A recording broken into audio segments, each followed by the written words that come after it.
Hey everyone, how you doing today? So, just in case you haven't figured it out, Olivia decided not to travel with me on this trip. So, I am sitting here in my hotel room.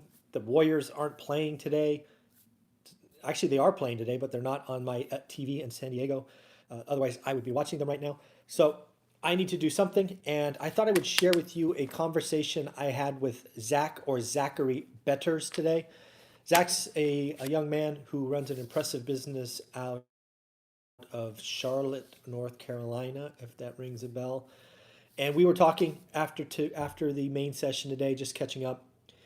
And he said, "You know what? I just had a conversation with my team, and I think something that you need to tell the people interested in this business. There's only six ways, whatever you want to do, to really communicate with sellers." And he was saying this because there's some people try to overcomplicate it, they try to overthink it.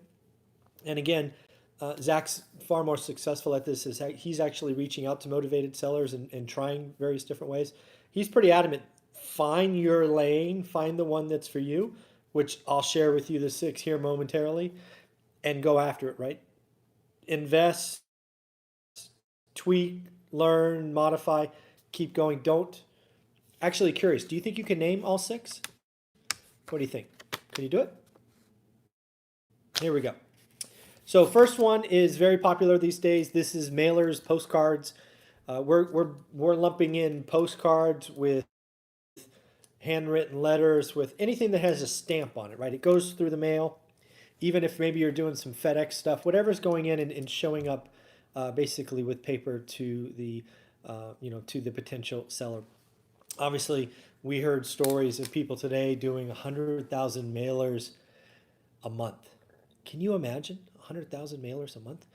I get like 25 or 30 different postcards a month now, and I think that's crazy. But can you imagine being on the other side and sending out 100,000 pieces of mail a month?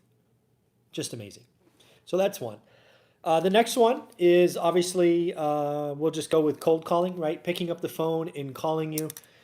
You get a list, you go out and you skip trace them to get phone numbers, and then you just pick them up on the phone and you try to call them, right? I am getting these by the dozens, probably 5 a day. You know what this crazy part is? They're actually calling my daughter now, right? Hey, we can't get a hold of so and so. We thought maybe you'd be related to him and blah blah blah. Do you think he wants to sell? No, you idiot. He didn't call you back the first time, so he doesn't want to sell. So, phone, right? So we got mail and phone. How are we doing so far? Next, we're actually going to lump in now ways to get in trouble with stories out there. But again, if we're just talking generically speaking about how to communicate or get texting is number three. Mail, phone, texting. Just cars on the jack. Number four is just see what happens. Not something I recommend. Online. Actually shared an early video about pay-per-click and SEO and search engine optimization and all of this stuff. Pretty cool how you can use web technologies that actually have motivated sellers coming to you, right? All the first four was you reaching out in mass, right, by the hundreds of thousands. With SEO and pay-per-click, you can actually get people calling you, essentially calling you, right? Filling out a web form saying, I want to sell, I want to. And I actually added a sixth, and that is if you have an office and they just walk in the front door, right? Kind of like the web with SEO and pay-per-click. But let's say they walked in and they came to see you. So in the end, there are six ways to really get in contact with a motivated seller or a potential seller.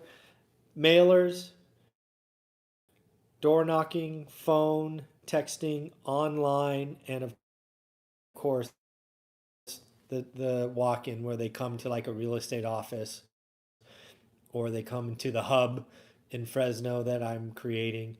So again, those are the six. If you have another way, right? If you can think of a seventh way to communicate with sellers, I'd love to hear about it. Because maybe there's something I'm missing. Maybe with all this technology, there's other ways to communicate.